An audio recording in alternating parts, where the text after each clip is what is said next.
Hello, welcome to part 3 of what a harmonic chart is and how to interpret it. This is obviously part 3. It's the third part of a sequence of videos on what a harmonic chart is and how to interpret it. If you haven't watched part 1 of this series or part 2 and you want to start with the earlier ones and work your way up, you can go to those. What I'm going to do in this section, in this part 3, are two things. One is I'm going to show you how the harmonic chart is calculated. I did not show you that in the first two parts because I think the technical details of how things are calculated is not the most important thing, but it is nice to know. And now that we've gotten this far along, let's learn how the harmonic chart is calculated. Some of you have watched the first two sections and have asked me, well, how did you calculate that? So let's cover that. And I also want to do something else in this video, which is some interesting facts about the zodiac signs and harmonic charts. Very curious things about it. Okay, but first, let's learn how a harmonic chart is calculated. I'm in the Series 2.0 software. Here it is. And I have two charts that I've selected. I've selected Buddy Holly, the same person we analyzed in the first two parts of this series. But now I'm looking at his ninth harmonic chart. On the left is his natal chart. If I scroll down, it tells me here that on the left is the natal chart. On the right is the ninth harmonic chart. So same person, but we'll look at his ninth harmonic chart instead of his fifth harmonic chart. So what I want to show you is how this chart is calculated. How did the software, I'm in the Series 2.0 software, how did it calculate the position? It's incredibly simple. All you do is multiply the positions by 9, since I'm in the ninth harmonic chart. If I was in the fifth harmonic chart, multiply by 5. You just multiply by the harmonic you want. It's that simple.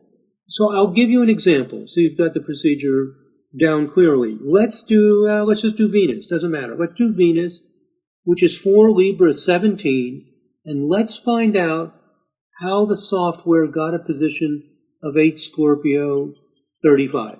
Okay. You ready to find out how this happens? Let's do it. We're going to go into a calculator. There happens to be a calculator in the Sirius software. I'll click on this calculator feature. It has all kinds of calculation features, but here's a little calculator on the left side. And I want to multiply 4 Libra 17 by 9. How do I do that? Well, the zodiac signs are nothing but names for groups of 30 degrees, and Libra starts at 180. If you count, starting with Aries, Aries is 30 degrees, Taurus is 30 degrees, Gemini is 30 degrees, Libra starts at 180. So this is 184, and let's convert the 17 minutes to a decimal. I can do that by do 17 divided by 60 equals 0.2833. So I just entered that into the calculator. Now I'll add 184. Why 184? Because we're at the Venus is at the 4th degree of Libra, and Libra starts at 180. This is the position of Libra. Let's just multiply by 9. So I do times 9 equals. There's our answer. Well, it's a really big number. So what you do is you subtract out multiples of 360. So I'm going to type in here minus 360, minus 360, minus 360. And my number's still larger than 360. I keep doing that until I get this number 218.54997. So I convert 218 back to zodiac position. I happen to know that 210 is the beginning of Scorpio. If you just calculate that out, you'll see, well, Libra starts at 180, 30 more would be 210. So this is saying it's 8 Scorpio 0.55 approximately. Let's subtract 218. We get the decimal. If I multiply that by 60, I'll get the minutes and rounds off to 33 minutes. So we're getting 8 Scorpio 33. I'll close this window. And there is Venus at 8 Scorpio 35, not 33. Why is it different by 2 minutes? That's a rounding problem. We are using a position of 4 Libra 17. The software is using the actual position of Venus more precisely. If I go back to Buddy Holly's natal chart, I have 2 entries here in the Series 2.0 software. And I go to something like listing planet list, it will tell me that Venus is actually 4 Libra 1712. It's actually slightly larger than 4 Libra 17. So rounded off, it's 4 Libra 17, but it's slightly larger. When you multiply that by 9, we got 8 Scorpio 33. It actually comes out to 8 Scorpio 35. So if you do this by hand, you'll get the same results, but if you're using rounded positions rounded up to the minute, your result may be off a few minutes. That's how it's done. All you do is multiply the planet positions by the number of the harmonic. It's that simple. Okay, so we did this. I'm looking over my notes. This is the point I want to make. Bottom paragraph here, very important. By multiplying the positions by 9, we achieve our goal of stretching all the angles between the planets by 9. So it's an amazingly simple thing, like magic. Multiplying the planets by 9 will stretch all of the angular distances between the planets. So the distance between, well, on the left is the natal chart, say Sun and Venus. It looks like it's about 19 degrees. Halfway through Virgo, it's a little more than 19 degrees. We multiply that by 9. Whatever that comes out to be, and the Sun-Venus angle here will be that amount. So it stretches all the angular distances by that number. And that's it. So now you know how it's calculated. And some of you are wondering how the sign was figured out. It's just where it ends up. You multiply by 9, and it ends up there. Well, in a minute, I'm going to show you another way to think about it. But for now, it's just where it happens to land. It happened to land there. Okay. So we now know how to calculate, whoops, I didn't mean to click on that. We now know how to calculate the harmonic chart. Very simple, very, very simple. Now here's an issue. When we multiply the natal house cusps by 9, they're not going to come out in order. You're not going to end up with the second house cusp a little bit after the first house cusp. It's going to end up all over the place. So in a harmonic chart, typically we just use equal houses. So we've got 1 Aries 01 is the position of the ascendant. We multiply the ascendant, which is 10 Capricorn 07, by 9. Subtract out multiples of 360. You're going to end up with 1 Aries 01. And then we just go around. 1 Taurus 01, 1 Gemini 01. You're just not going to get house cusps in order. That's just what happens with harmonic charts. Okay, so I wanted to mention that point so you know about that. And by the way, I do not interpret planets and houses in a harmonic chart. Sometimes you'll look at this thing, it looks like a chart. You know, it's got an ascendant, it's got planets and signs and houses. It makes you almost feel like ours is in the 6th house. Like you have to interpret that. Well, it looks like it's the 6th house, but that's only because we made equal houses from the ascendant.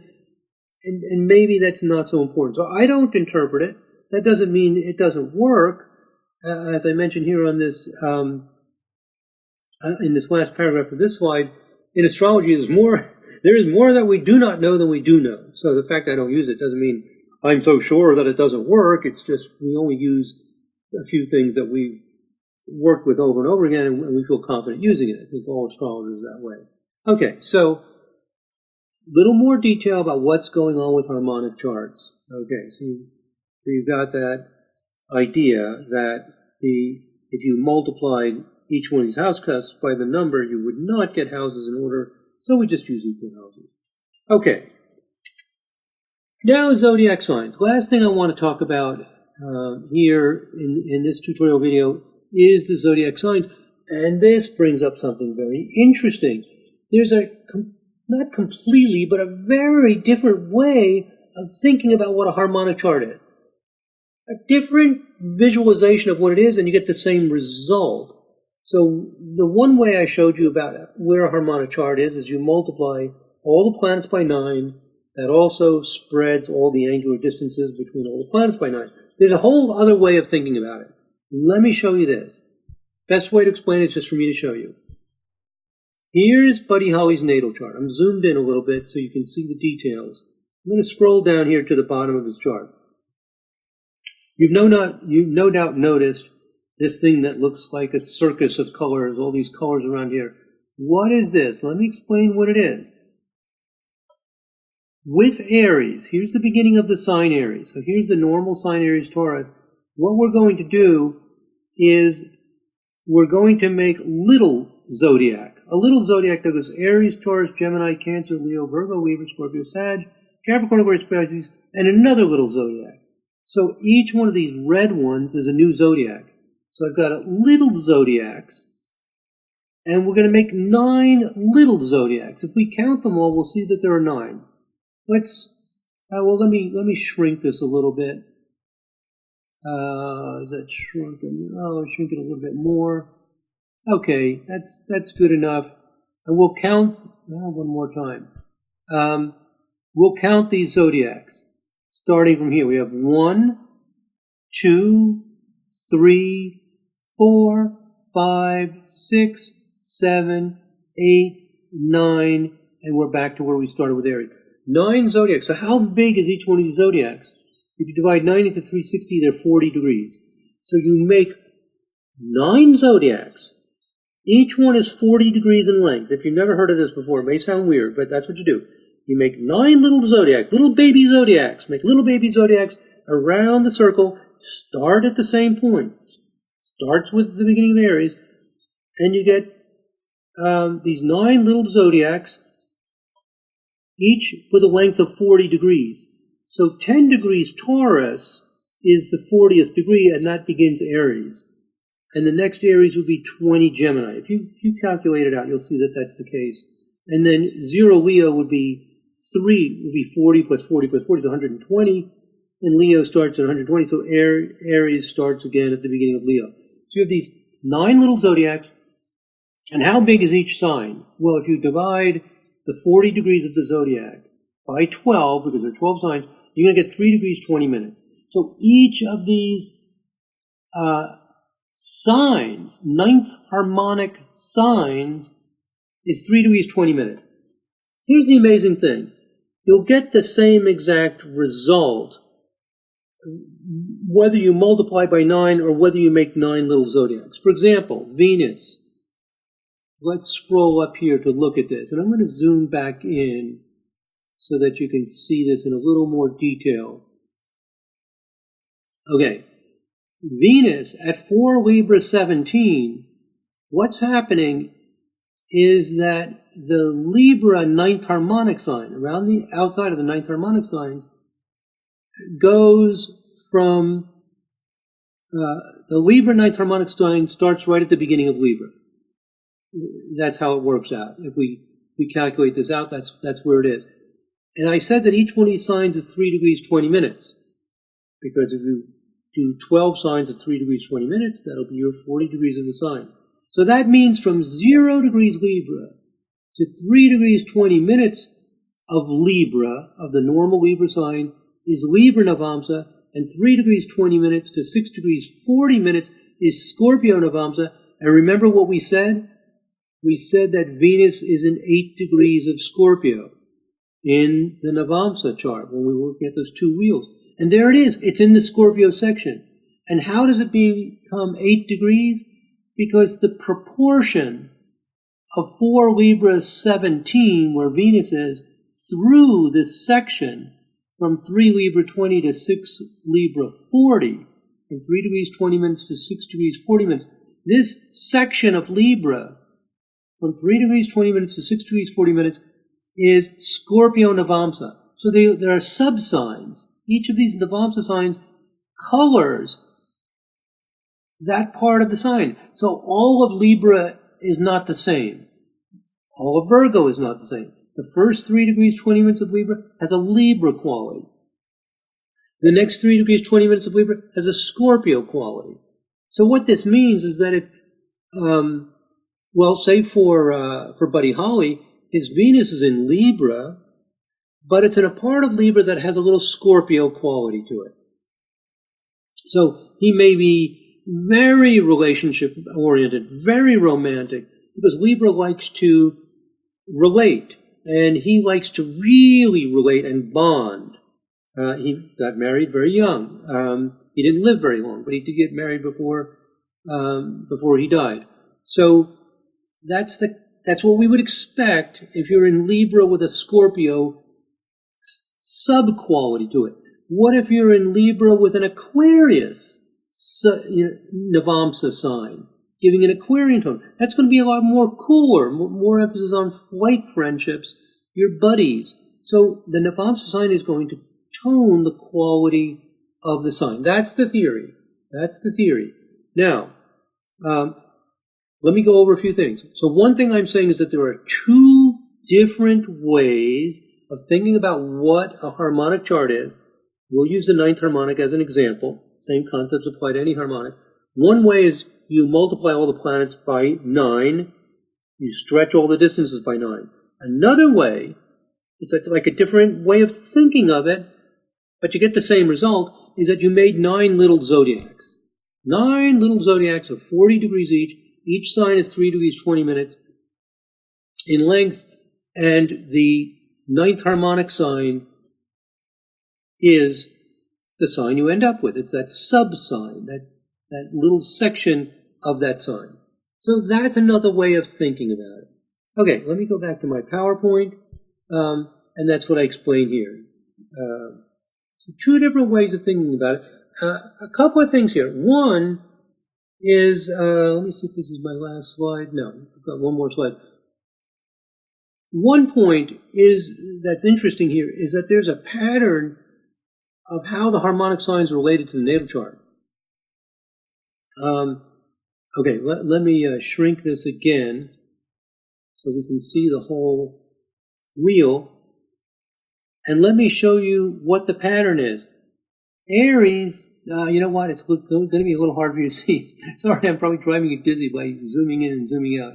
Let's use the zoomed in one because I think you'll be able to see it later easier, and I'll scroll around. Aries begins with Aries, by definition. That's how we do it.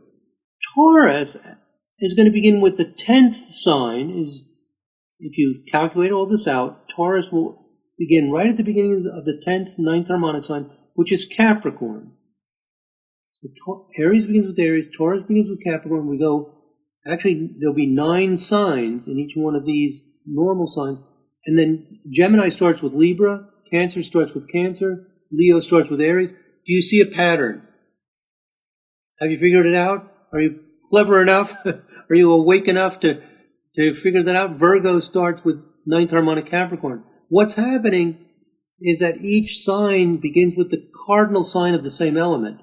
So Taurus is an earth sign, and it begins with Capricorn, which is the cardinal earth. Gemini is an air sign, so it starts with cardinal air. Cancer is a water sign, starts with cardinal water, which is a Cancer, same sign. Leo starts with cardinal fire, which is Aries. I'll do one more, you'll get the idea. Virgo is an earth, it starts with cardinal earth, which is Capricorn. So all the earth signs begin with Capricorn. Here's Capricorn, begins with its own sign, Capricorn. It's just a nice, beautiful little tapestry, little weaving there, where it's just the way it works out that you get that nice little pattern. It's very pretty. Other harmonics will also do this. In the 7th harmonic, you'll get 7 signs, and each, Taurus would start with Scorpio, and Gemini would start with Gemini. What happens is that the masculine signs, the odd-numbered signs, start with their own sign. That's the fire and air. And the feminine signs, which are the earth and water, begin with the opposite sign, which is really cool. So you get the odd numbers starting on their own sign, and the even-numbered signs, the water and earth, starting with the opposite of their sign. And anyway, there's beautiful patterns. So in other words, Aries starts with Aries, Taurus, in the 7th harmonic. Taurus starts with Scorpio, the opposite sign. Gemini starts with its own sign, Gemini. Cancer will start with the opposite sign, Capricorn. Leo will start with its own sign, Leo, and so on. If you figure that out, you'll get it. I don't want to spend a lot of time going through all this little number stuff because you get lost in the trees and you lose sight of the forest. I want to keep the basic idea in mind. The basic idea, the most important thing, and not get lost in all those details, is that there's another way to think of harmonic charts rather than ninth harmonic being just multiplying the planets by 9, which is that there are 9 little zodiacs. And those little zodiacs will have little signs, and you can calculate the ninth harmonic chart by figuring out what Navamsa sign it's in, and how far what the percent of that the planet is through that sign. Like if it's halfway, it'll end up being 15 degrees halfway through it in the harmonic chart. So that's what I wanted to show you. Let's go back to this. So there we have it. The natal chart, the ninth harmonic chart, and 2 ways to think about this ninth harmonic chart. And one more thing I want to mention. Can we interpret these signs? Who cares about that, whether Venus is in Scorpio or not? As I mentioned, you can interpret them. And I gave the example with Buddy Holly with his Venus in Libra with a Scorpio ninth harmonic flavor. It really makes sense. And also, even though we think of harmonic astrology as being a modern idea, some harmonic charts have been used in India for many hundreds of years. In Vedic astrology, the ninth harmonic chart is used. Not only is it used, it's extremely important. I can hardly exaggerate how important it is. You know, it's used for marriage and spiritual path and so many things. And they have a name for it. It's called the Navamsa chart. The Navamsa chart is the ninth harmonic chart. Not all of the charts, sometimes called Vargas, used in Vedic astrology, are harmonic charts. But the ninth harmonic is what they call the Navamsa chart, is the ninth harmonic. Also, the Saptamsa chart is the seventh harmonic. And in Vedic astrology, the zodiac sign is extremely important. They're doing it in sidereal, however. In the West, we use tropical. But there is a history emphasizing that the zodiac sign positions, at least of some harmonics, are very important. So a lot of people are using this idea. So I do think that you can use signs of some of the harmonics. And also, just another curious thing about Vedic astrology, they have some special rules. One that's very interesting is that if a planet is in the same sign in the ninth harmonic chart as in the natal chart, it's called Vargatama. Vargatama is a very good thing. So there are lots of interesting rules that are used about zodiac signs in the harmonic chart. So my main point is here is that the signs of at least some harmonic charts are probably important. And I believe that the zodiac signs in the 5th, 7th, and 9th harmonic charts are useful. Also, this is maybe a little outside the range of what most people would be willing to entertain, but I believe that the signs in the 30th harmonic chart are important. In the 30th harmonic chart, there are 30 zodiacs. Each zodiac is 12 degrees, and each zodiac sign is 1 degree. So you get a zodiac sign that's 1 degree in length, and I did a lot of research on this many, many years ago, way back in the 70s, that showed that the books that give degree meanings have strong correlations to these 30th harmonic signs. There's another whole tutorial video that I've made on degree meanings, and I think I mentioned this idea in that video. But in any case, main point is that some people do use zodiac signs in harmonic charts, especially the basic ones like 5, 7, and 9, are sometimes considered to be like fundamental harmonic charts. For other harmonics, for the most part, probably not so important, although I do think 30th harmonic is important. Okay, my friends, so to summarize, I've tried to explain how the harmonic chart is calculated, so you know where this thing comes from, and I've given you a different visualization of what the harmonic chart is. You can think about it in 2 different ways. You get the same exact result. You can think of it as ninth harmonic chart is multiplying by 9, or you can think of it as making 9 little zodiacs around the outside. And we talked a little bit about how the harmonic signs make interesting patterns with the natal chart, at least in some harmonics, like 9 and 7. And there are others that do that. And we talked about whether you can interpret the signs of planets in the harmonic chart. And I believe you can, at least for some harmonic charts. And a great many astrologers also do that, particularly in Vedic astrology, interpret the sign, the harmonic, the ninth, and particularly the ninth harmonic sign as being especially important. That's it, my friends. Thank you very much for listening. God bless. Namaste.